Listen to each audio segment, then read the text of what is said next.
Have you ever wondered how it all began? Who are the patriarchs who gave rise to one of the greatest stories of faith and resilience the world has ever known? Today, we will explore the incredible legacy of Abraham, Isaac, and Jacob, the men who changed the fate of humanity by establishing an eternal covenant with God. But before we dive into this journey full of mysteries and revelations, leave your like, follow our channel, and share this video with those who need to know these stories. Oh, and don't forget to comment below. What do you already know about the patriarchs? Let's exchange ideas. Imagine receiving a promise from God, a promise so grand that it would shape entire generations. But at a cost, you would have to leave everything you know. This was Abraham's call, the man who initiated an eternal covenant with God. Today, we are going to talk about how this promise changed everything. Get ready to unravel ancient secrets, understand the challenges of this journey, and be surprised at how the details of the story still impact the world today. The story begins in Ur of the Chaldeans, one of the most advanced cities of antiquity. Abraham, or rather Abram, as he was called before, lived comfortably there until something incredible happened. He heard the voice of God. In Genesis 12:1, God says to him, "Leave your country, your people, and your father's household, and go to the land I will show you." It sounds simple, doesn't it? But let's think. Abram was 75 years old. He was an elderly man, childless, and now God was promising him descendants as numerous as the stars in the sky. Did he believe right away, or did he have doubts?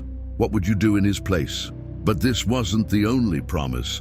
God also promised lands, the famous land of Canaan. However, the challenges Abraham would face to claim this promise, oh, you wouldn't believe. From lies to powerful kings, even sacrifices that would defy human logic. We reach one of the most mysterious moments of the story, the blood covenant between God and Abraham. In Genesis 15, God makes a unique covenant. He commands Abraham to prepare an offering by dividing animals in half. As Abraham waits, a deep sleep falls upon him, and he has a terrifying vision. Suddenly, a torch of fire passes between the pieces of the animals. This was the sign of the covenant. God took responsibility for fulfilling the promise. But did Abraham believe everything would be so simple? He and Sarah were already hopeless about having children, and here comes the first major controversy. Unable to conceive, Sarah proposed something that would change the course of history, offering her servant Hagar to Abraham. Thus Ishmael was born, Hagar's son.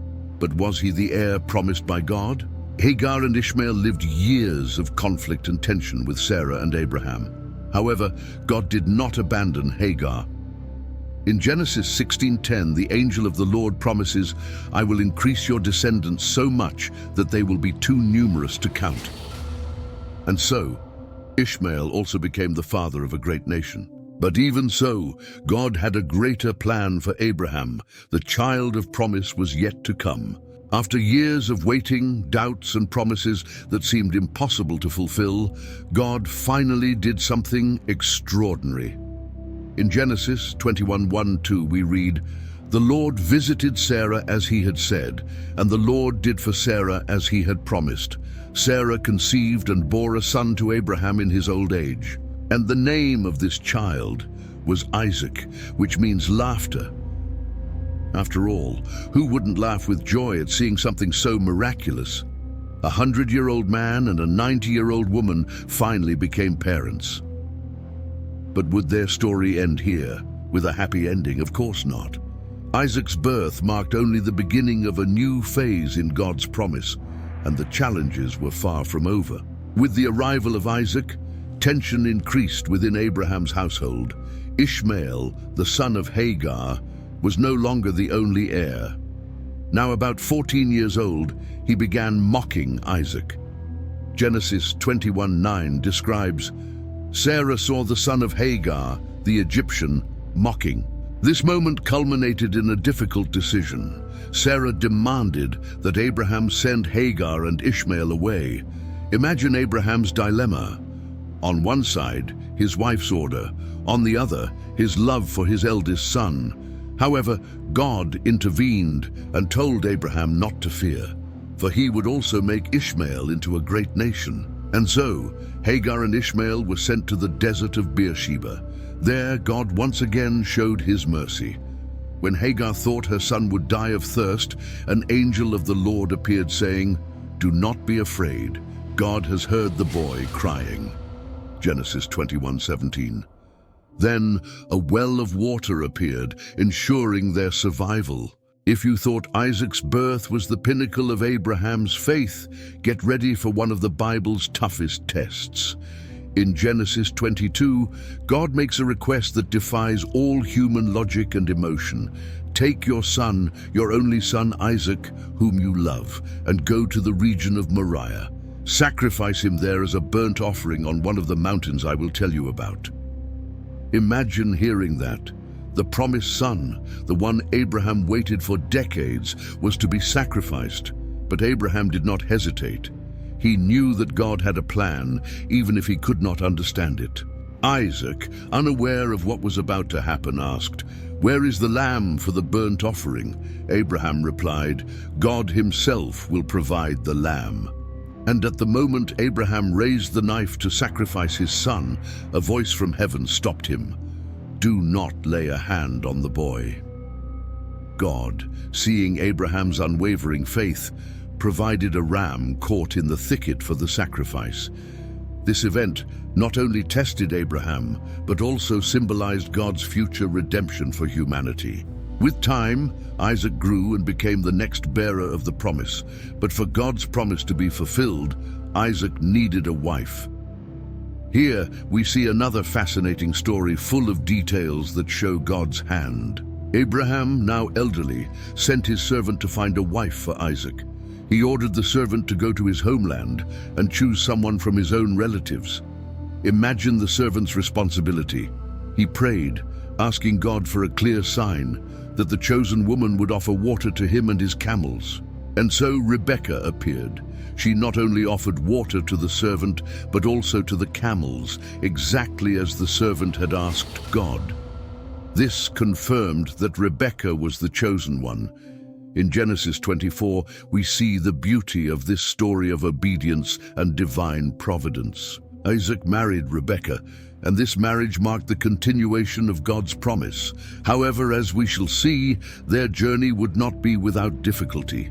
Like Abraham, Isaac also faced challenges in his journey. One of them was related to water wells, which were essential for survival in the desert. The Philistines, envying Isaac's prosperity, began to fill in the wells that his father Abraham had dug. In Genesis 26, we see Isaac reopening these wells and even digging new ones. Each time he found water, more conflict arose. But Isaac did not give up. He continued until he found a place where he could prosper in peace. This perseverance symbolizes God's faithfulness in fulfilling his promises, even in the face of adversity. With each challenge, Isaac demonstrated confidence in the divine plan. Jacob's story begins even before his birth. Rebekah, Isaac's wife, struggled to conceive for many years, but God heard her prayers and she conceived. However, the pregnancy brought an inexplicable unease. Genesis 25:22 tells us that Rebekah felt the children struggling within her and sought the Lord to understand what was happening. The answer was surprising. 2 nations are in your womb, and 2 peoples from within you will be separated. And so the twins were born, but not in a common way.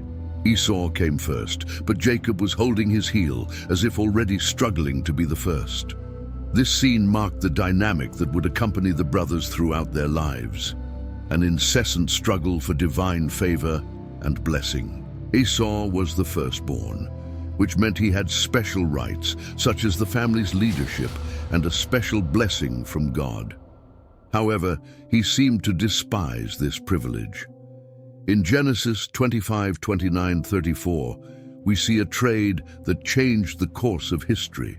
Esau, famished after a long hunt, begged for some of the stew Jacob had prepared. Jacob, always shrewd, saw an opportunity. He said, "First, Sell me your birthright." Esau, in a moment of weakness, agreed. He traded something eternal for something temporary. This trade was much more than a simple transaction. It revealed Esau's disdain for God's plans and Jacob's determination to cling to the promise. But did Jacob really understand the cost of his ambition? As the years passed, the rivalry between the brothers intensified. Isaac, now old and nearly blind, decided to bless Esau, the firstborn. In Genesis 27, we see how this blessing, considered sacred, was obtained through deception. Rebekah, who always favored Jacob, devised a bold plan. She instructed Jacob to pretend to be Esau. She dressed him in animal skins to mimic his brother's rough skin and prepared a meal as if it were Esau's hunt.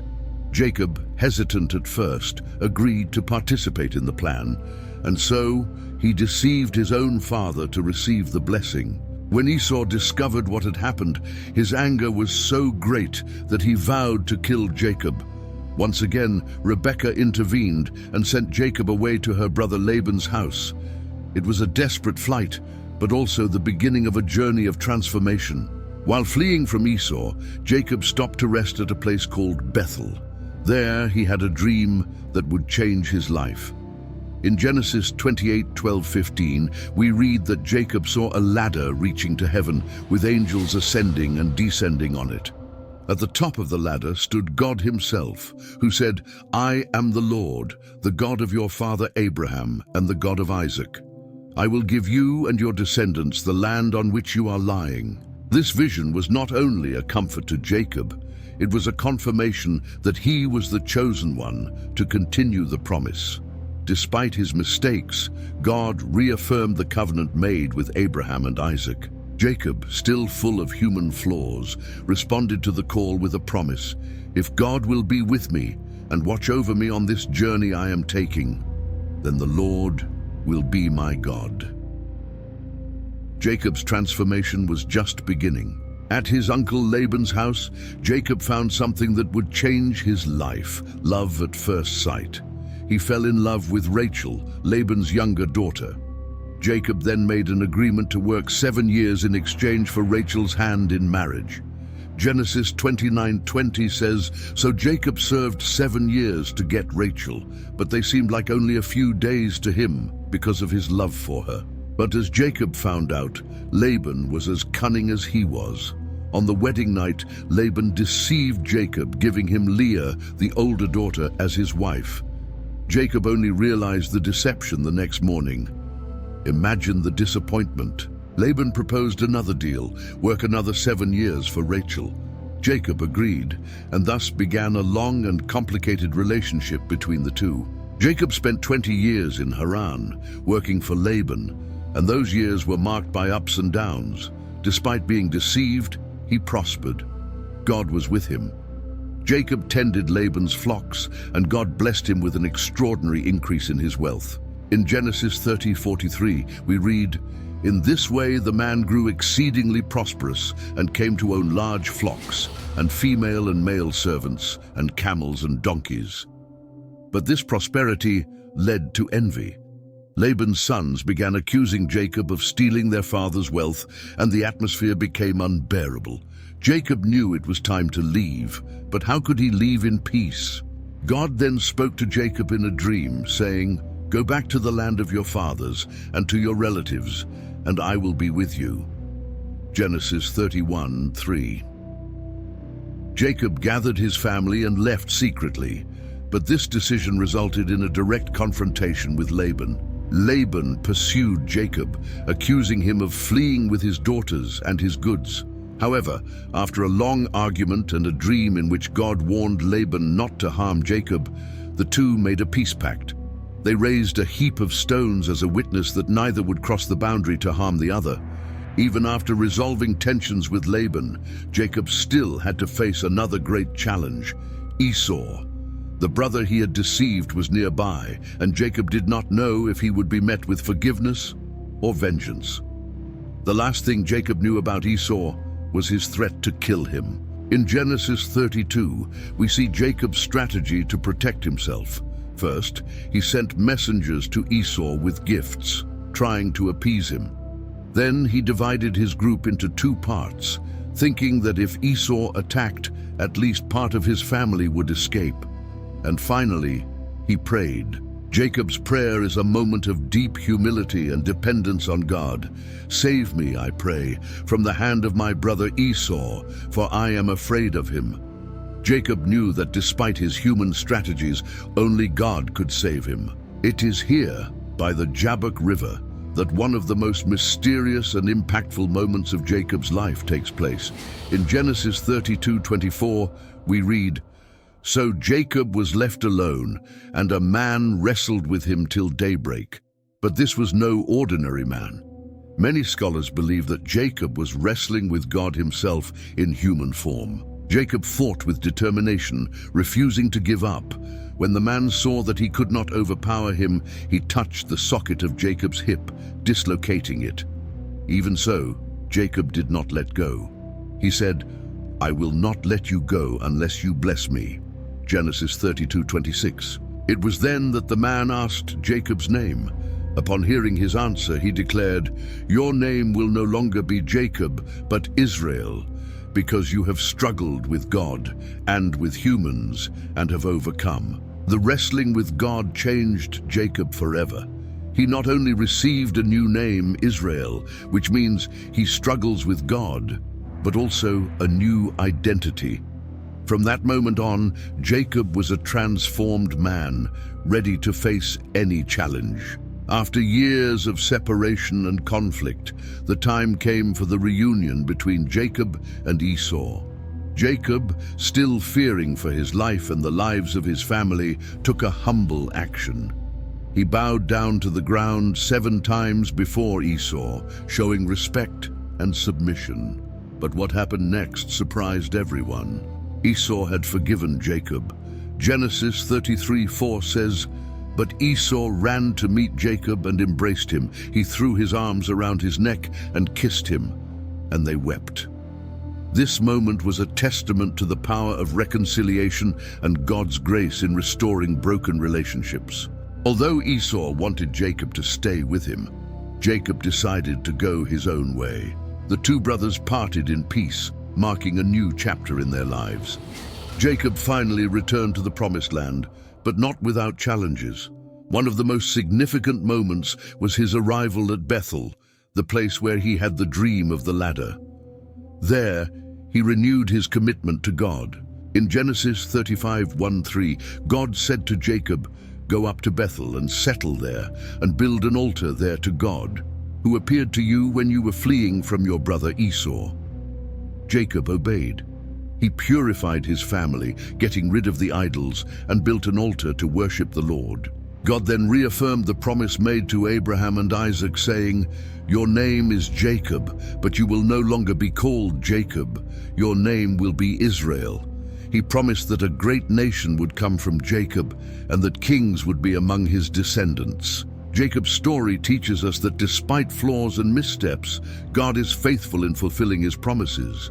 Jacob went from being a deceiver to a transformed man, a patriarch whose faith would shape the destiny of an entire nation. Jacob, now known as Israel, had 12 sons with his wives Leah and Rachel, and with his concubines Bilhah and Zilpah. These sons were not just heirs of his lineage. They would become the patriarchs of the 12 tribes of Israel. The sons of Jacob were Reuben, Simeon, Levi, Judah, Dan, Naphtali, Gad, Asher, Issachar, Zebulun, Joseph, and Benjamin. Each of them played a unique role in history, but Jacob's favoritism towards Joseph and Benjamin, the sons of his beloved Rachel, sparked rivalries that almost destroyed the family. Joseph, Jacob's favorite son, became the center of one of the greatest family crises in biblical history. His father's special love for him only increased the jealousy and hatred among his brothers. Yet even in the midst of family chaos, God was weaving a greater narrative, one that no one could foresee. Joseph had dreams that seemed to indicate he would rule over his brothers. In one, he saw his brothers' sheaves of wheat bowing to his. In another, the sun, moon, and 11 stars did the same. These visions, although prophetic, only increased his brother's resentment. In Genesis 37, we see the betrayal. One day, as Joseph approached his brothers in the field, they decided to get rid of him. "Here comes that dreamer," they said. First, they planned to kill him, but instead, they were convinced to throw him into a dry cistern.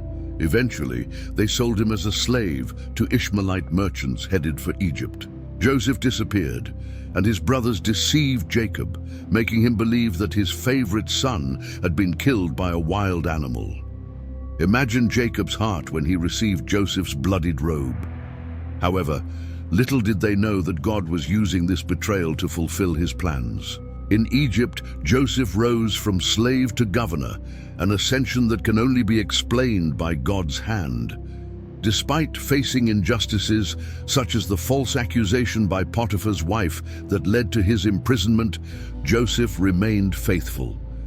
Genesis 39:21 tells us, "But the Lord was with Joseph and showed him steadfast love." In prison, Joseph interpreted the dreams of two fellow prisoners, Pharaoh's cupbearer and baker. His interpretations proved true, and this eventually led to a meeting with Pharaoh himself. With God's help, Joseph interpreted Pharaoh's dreams as a prophecy of 7 years of abundance, followed by 7 years of famine. Impressed, Pharaoh made Joseph governor of Egypt, in charge of saving the country from impending disaster.